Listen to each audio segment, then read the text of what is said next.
மகிழ் முற்றம். ஸோ பாத்தீங்கன்னா இப்போ அரசு பள்ளி மாணவர்கள்ட்ட தலைமை பண்பை வந்து ஏற்படுத்தும் வகையில உருவாக்கும் வகையில மகிழ் முற்றம் அப்படிங்கிற திட்டமானது தொடங்கப்படும் சொல்லிட்டு பள்ளி கல்வித்துறை அமைச்சர் அன்பில் மகேஷ் பொய்யாமொழி அவர்கள் வந்து தெரிவிச்சிருக்காங்க.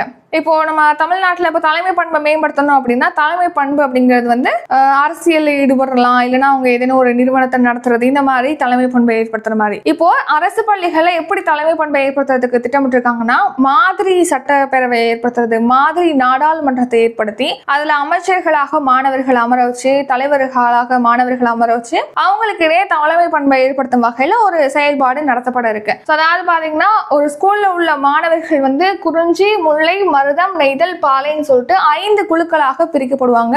மாணவர் தலைவரை தேர்ந்தெடுப்பாங்க, மாணவர் அமைச்சர்களை வந்து தேர்ந்தெடுப்பாங்க. அவங்கள பாத்தீங்கன்னா அவங்கள்ட்ட ஆளுமை திறன் மேம்படுத்துவதற்காக மாதிரி சட்டப்பேரவை, மாதிரி நாடாளுமன்றம் நடத்தப்படும். சோ இதுதான் வந்து மகிழ் முற்றம் திட்டம். இந்த மகிழ் முற்றம் திட்டம் பாத்தீங்கன்னா நம்ம தமிழ்நாட்டில் இருக்கக்கூடிய 37,592 அரசு பள்ளிகள்ல வந்து செயல்படுத்தப்படும் சொல்லியிருக்காங்க. சோ மொத்தமா இது எத்தனை கோடி செலவுல செயல்படுத்தப்பட இருக்கு இந்த மகிழ் முற்றம்னா 2 கோடி செலவுல இந்த திட்டம் செயல்படுத்தப்பட இருக்கு.